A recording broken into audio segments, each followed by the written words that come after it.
창세기 17장. 아브람이 99세가 되었을 때 여호와께서 그에게 나타나 말씀하셨다.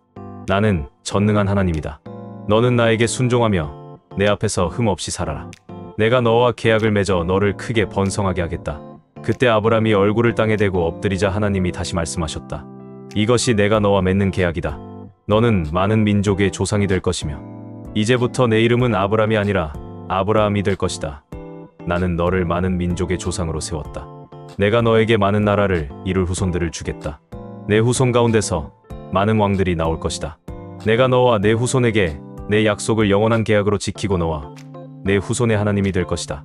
내가 지금 나그네 생활을 하고 있는 이 땅을 내가 너와 내 후손에게 줄 것이니 가나안 땅 전체가 내 후손들의 영원한 소유가 될 것이며 나는 그들의 하나님이 될 것이다. 그러므로 너와 내 후손은 내 계약을 대대로 지켜라. 너와 내 후손이 지켜야 할 내 계약은 너희 가운데 모든 남자가 다 할례를 받는 것이다. 너희는 포피를 베어라. 이것이 나와 너희 사이에 계약의 표가 될 것이다. 너희 모든 남자는 태어난 지 8일 만에 할례를 받아야 하며 너희 집에서 태어난 종이나 외국에서 사온 종도 포피를 베어 할례를 받아야 한다. 모든 남자가 다 할례를 받음으로써 너희는 내가 너희와 맺은 계약이 영원하다는 것을 보여주는 표를 피부에 지니게 될 것이다. 그러나 포피를 베어 할례를 받지 않는 남자는 나와 맺은 계약을 깨뜨리는 자이므로 그는 자기 백성 가운데서 제거당할 것이다. 그리고서 하나님은 덧붙여 아브라함에게 말씀하셨다. 이제부터 너는 내 아내를 사레라고 부르지 말고 그 이름을 사라라고 불러라. 내가 그녀를 축복하여 그녀를 통해 너에게 아들을 주겠다. 내가 그녀에게 복을 주어 모든 나라의 어머니가 되게 할 것이니 그녀의 후손 가운데서 많은 왕들이 나올 것이다. 아브라함은 얼굴을 땅에 대고 엎드렸으나 속으로 웃으며 100세가 된 사람이 어떻게 자식을 낳을 수 있을까? 사라는 90세나 되었는데 어떻게 자식을 낳을 수 있겠는가? 하고 중얼거리다가 하나님께 말하였다. 이스마엘이나 주의 축복 가운데서 살았으면 좋겠습니다. 그러나 하나님은 이렇게 말씀하셨다. 아니다. 내 아내 사라가 너에게 아들을 낳아줄 것이다. 너는 그 이름을 이삭이라고 하라. 내가 그와 계약을 맺을 것이니 그의 후손들에게 영원한 계약이 될 것이다. 나는 내가 이스마엘에 대해서 하는 말은 들었다. 내가 그를 축복하여 그에게 많은 자녀와 후손을 주어 그를 크게 번성하게 하겠다. 그는 12 통치자를 낳을 것이다. 내가 그를 통해 큰 나라가 서게 하겠다. 그러나 내 계약은 내년 이맘때 사라가 너에게 낳아줄 이삭과 맺을 것이다. 그리고서 하나님은 아브라함과 하시던 말씀을 마치시고 그를 떠나셨다. 바로 그날 아브라함은 하나님이 자기에게 말씀하신 대로 그의 아들 이스마엘과 그리고 자기 집에서 태어난 종과 돈으로 사온 종을 포함하여 집안의 모든 남자들을 데려다가 포피를 베었다. 그때 아브라함은 99세였고 그의 아들 이스마엘은 13세였다. 이와 같이 한날에 아브라함과 그의 아들 이스마엘이 그 집안의 다른 모든 남자들과 함께 할례를 받았다. 마태복음 16장. 바리새파 사람들과 사두개파 사람들이 예수님을 시험하려고 와서 하늘에서 오는 기적을 보여달라고 하였다. 그러나 예수님은 그들에게 이렇게 대답하셨다. 너희가 저녁에 하늘이 붉으면 날씨가 좋겠다고 말하고 아침에 하늘이 붉고 흐리면 날씨가 좋지 않겠다고 말한다. 이렇게 날씨는 분별할 줄 알면서 시대의 징조는 왜 분별하지 못하느냐? 악하고 음란한 세대가 기적을 요구하나 요나의 기적밖에는 보여줄 것이 없다. 그리고서 예수님은 그들을 떠나가 버리셨다. 제자들이 호수 건너편으로 가면서 잊어버리고 빵을 가져가지 못했다. 예수님이 제자들에게 너희는 바리새파 사람들과 사두개파 사람들의 누룩을 조심하라 하시자 제자들은 서로 의논하며 우리가 빵을 가져오지 않았기 때문에 하신 말씀이다 하고 수군거렸다. 예수님은 그들이 수군거리는 것을 아시고 말씀하셨다. 믿음이 적은 사람들아, 왜 빵이 없다고 서로 의논하느냐? 아직도 너희는 깨닫지도 기억하지도 못하느냐? 빵 5개로 5,000명이 먹고 몇 광주리를 거두었으며 빵 7개로 4,000명이 먹고 몇 광주리를 거두었느냐? 내가 빵에 대하여 말한 것이 아니라는 것을 왜 깨닫지 못하냐? 너희는 바리새파 사람들과 사두개파 사람들의 누룩을 조심하라. 그제야 제자들은 예수님이 빵의 누룩이 아니라 바리새파 사람들과 사두개파 사람들의 가르침을 조심하라고 말씀하신 것을 깨달았다. 예수님은 가이사랴 빌립보 지방에 이르러 제자들에게 물었다. 사람들이 나를 누구라고 하느냐? 그러자 제자들이 이렇게 대답하였다. 어떤 사람은 침례 요한이라고 하고 어떤 사람은 엘리야라고 하며 또 어떤 사람은 예레미야나 예언자들 중 한 사람이라고 합니다. 그러면 너희는 나를 누구라고 생각하느냐? 하고 예수님이 다시 묻자 시몬 베드로가 주님은 그리스도시며 살아계신 하나님의 아들이십니다. 하고 대답하였다. 그래서 예수님이 베드로에게 말씀하셨다. 요나의 아들 시몬아, 너는 행복한 사람이다. 이것을 너에게 알리신 분은 사람이 아니라 하늘에 계시는 내 아버지이시다. 너는 베드로이다. 내가 이 반석 위에 내 교회를 세우겠다. 지옥의 권세가 이기지 못할 것이다. 내가 하늘나라의 열쇠를 너에게 주겠다. 내가 무엇이든지 땅에서 매면 하늘에서도 매일 것이며 땅에서 풀면 하늘에서도 풀릴 것이다. 그리고서 예수님은 제자들에게 자기가 그리스도라는 것을 아무에게도 말하지 말라고 주의시키셨다. 그때부터 예수 그리스도께서는 제자들에게 자기가 예루살렘에 올라가 장로들과 대제사장들과 율법학자들에게 많은 고난을 받고 죽임을 당했다가 3일 만에 다시 살아나야 할 것을 비로소 밝히기 시작하셨다. 그러자 베드로가 예수님을 붙들고 주님, 그럴 수 없습니다. 이런 일이 결코 일어나서는 안 됩니다. 하고 말렸다. 그러나 예수님은 돌이켜 베드로를 보시고 꾸짖었다. 사탄아, 썩 물러가거라. 너는 나를 넘어지게 하는 자이다. 내가 하나님의 일을 생각지 않고 사람의 일을 생각하고 있다. 그리고서 예수님은 제자들에게 이렇게 말씀하셨다. 누구든지 나를 따라오려거든 자기를 버리고 제 십자가를 지고 나를 따르라. 자기 생명을 구하고자 하는 사람은 잃을 것이며 나를 위해 자기 생명을 버리는 사람은 얻을 것이다. 사람이 온 세상을 얻고도 자기 생명을 잃으면 무슨 유익이 있겠느냐? 사람이 자기 생명을 무엇과 바꿀 수 있겠느냐? 내가 천사들과 함께 아버지의 영광으로 올 것이다. 그때 내가 각 사람이 행한 대로 갚아주겠다. 내가 분명히 말하지만 여기 서 있는 사람들 가운데 어떤 사람들은 죽기 전에 내가 하늘나라의 왕으로 오는 것을 보게 될 것이다. 느헤미야 6장. 산발락과 도비아와 아라비아 사람 게셈과 그 밖에 우리 원수들은 우리가 아직 성문에 문짝을 달지 못했지만 성벽 재건 공사를 마치고 수리하지 못한 곳이 없다는 말을 듣게 되었다. 그때 산발락과 게셈이 나에게 전가를 보내 오노 평야의 한 마을에서 만나자고 제의했으나 사실 이것은 나를 해치기 위한 그들의 술책이었다. 그래서 나는 그들에게 이런 전가를 보냈다. 나는 중대한 일을 하고 있으므로 내려갈 수가 없소. 내가 무엇 때문에 하던 일을 중단하고 당신들에게 가야 하겠소?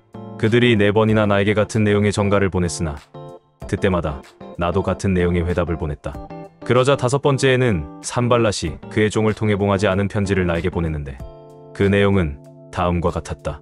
너와 유다 사람들이 반란을 일으키려고 성벽을 재건한다는 소문이 이웃나라에 파다하게 퍼지고 있으며 게셈도 그것이 사실이라고 말하고 있다. 더구나 이 소문에 의하면 내가 왕이 되려고 몇몇 예언자들을 앞세워 내가 유다 왕이 되었다는 소문을 예루살렘에 퍼뜨리게 했다는 것이다. 황제 폐하께서 이 소문을 곧 듣게 되실 것은 뻔한 일이다. 그러므로 너와 내가 조용히 만나서 이야기하자. 그래서 나는 그에게 그가 한 말은 사실이 아니며 모두 지어낸 이야기에 불과하다는 회답을 보냈다. 그들은 나를 위협하며 우리가 지쳐서 더 이상 공사를 진행하지 못할 것이라고 생각했으나 나는 하나님이시여 나를 강하게 하소서 하고 기도하였다. 어느 날 나는 무에다벨의 손자이며 들라야의 아들인 스마야를 찾아갔는데 그는 자기 집 안에 갇혀 있었다. 그때 그는 나에게 우리가 성소로 들어가서 문을 잠그고 숨어 있어야겠습니다. 틀림없이 그들이 밤에 와서 당신을 죽일 것입니다. 하였다. 그래서 나는 그에게 이렇게 대답하였다. 총독인 내가 어떻게 달아날 수 있으며 나 같은 사람이 목숨을 구하겠다고 어떻게 성소에 들어가 숨을 수 있겠소? 나는 그렇게 하지 않겠소. 나는 그때 스마야가 하나님의 말씀을 받은 것이 아니라 도비아와 산발랏에게 뇌물을 받고 나에게 이런 예언을 한 것을 알게 되었다.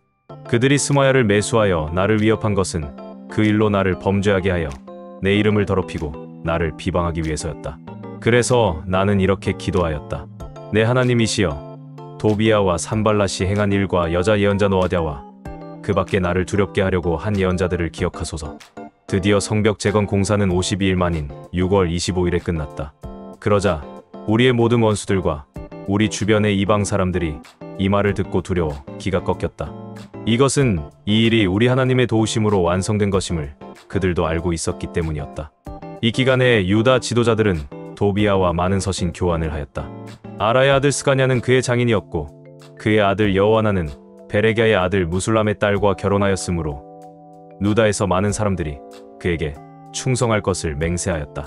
그리고 백성들은 내 앞에서 도비아의 선한 행위를 말하고 또 내가 한 말을 모두 그에게 보고하였다. 그래서 그는 계속 나에게 편지를 보내 나를 위협하였다. 사도행전 16장. 바울은 더베에 들렸다가 루스드라로 갔다.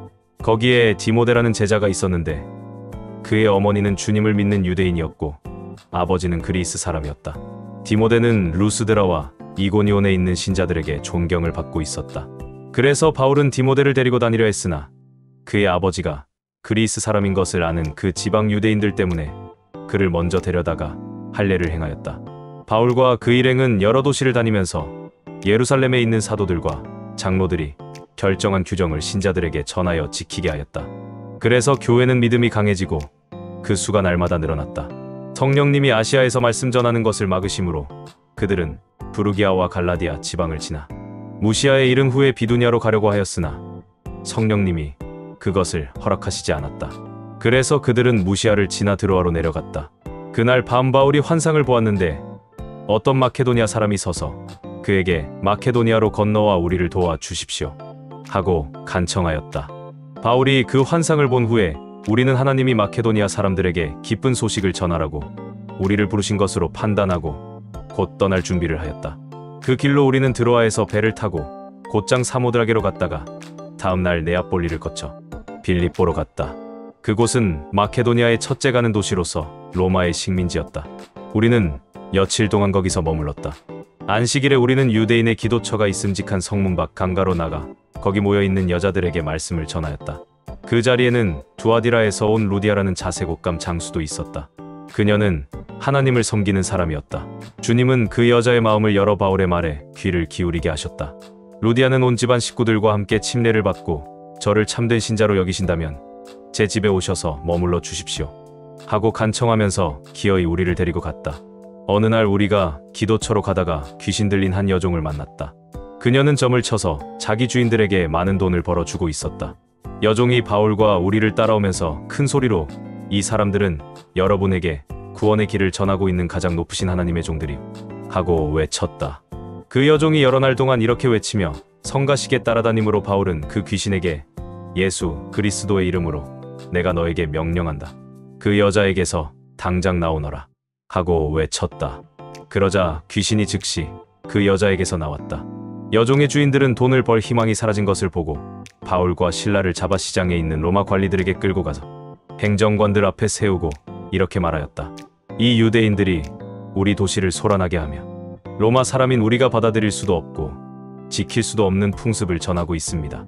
군중들까지도 그들과 한패가 되어 비난하자 행정관들은 바울과 실라의 옷을 찢어 벗기고 매로 치게 하였다.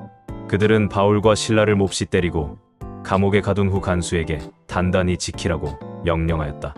이 명령을 받은 간수는 그들을 깊숙한 감방에 가두고 발에 쇠고랑을 든든하게 채워놓았다. 밤중쯤에 바울과 실라가 기도하고 하나님을 찬송하자 다른 죄수들이 듣고 있었다. 그때 갑자기 큰 지진이 일어나 집터가 흔들리고 감방문이 모두 열리며 죄수들을 묶었던 쇠고랑이 다 풀어졌다. 졸던 간수가 깨어나 감방문이 다 열린 것을 보고 죄수들이 도망친 줄로 생각하고 칼을 빼어 자살하려고 하였다. 그 순간 바울이 큰 소리로 여보시오, 우리가 다 여기 있으니 칼을 놓으시오 하고 외쳤다. 간수는 등불을 구해가지고 뛰어들어가 무서워 떨며 바울과 실라 앞에 엎드렸다. 그리고 그들을 데리고 밖으로 나가 선생님들 내가 어떻게 해야 구원을 받겠습니까? 하고 물었다. 그래서 그들은 주 예수를 믿으십시오. 그러면 당신과 온 집이 구원을 받을 것입니다. 하였다. 그리고서 그들은 그 간수와 온 가족에게 하나님의 말씀을 들려주었다. 그는 바로 그날 밤에 바울과 실라를 데려다가 매맞은 상처를 씻어주고 온 집안 식구와 함께 즉시 침례를 받았다.